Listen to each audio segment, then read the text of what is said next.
One more grading help video on the LightBoard FRQ from 2019. And here it is, 5 points for this part. Again, all free response questions are out of 9.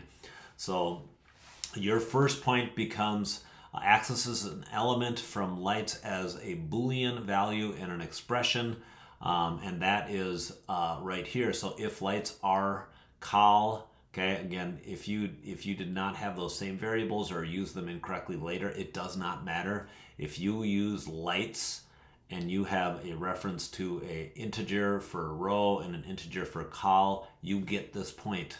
But if it's in an if statement, it's all good. So number 2, traverse specified column of 2D array. This is a slightly harder part, is that you needed to go through the particular parameter call. So call needed to be here.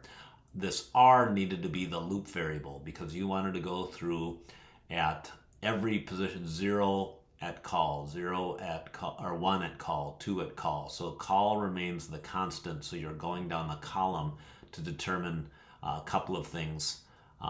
You're essentially counting the number of trues is what's happening here. Counting the trues, as we'll see here. And that is the third point, count the number of true values in the traversal. So if you have a variable that you initialized to 0 and you counted them. Now, okay, if you are counting trues, even if you got the column part wrong, you still get this point.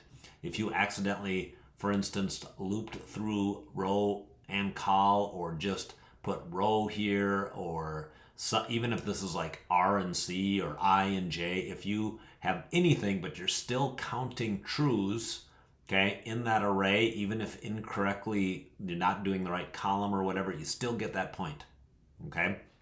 Next, you get a point for performs an even calculation, multiple of 3 calculation.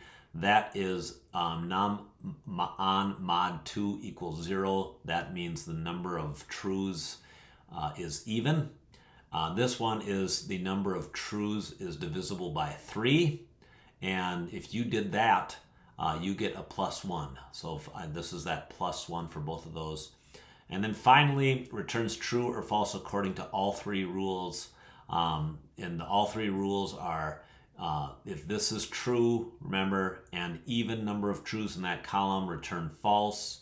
If this position is false, and you may have done that differently, like equals equals false or something, but if the current position in the loop is false, okay, and divisible by 3, return true. Otherwise, and this might look different than on yours, you might have said else, return that position in the 2D array. Okay, that is all just 1 point right there. Again, so you could have gotten all kinds of partial points here and missed that last part. So hope this helps. As always, reach out if you have any questions.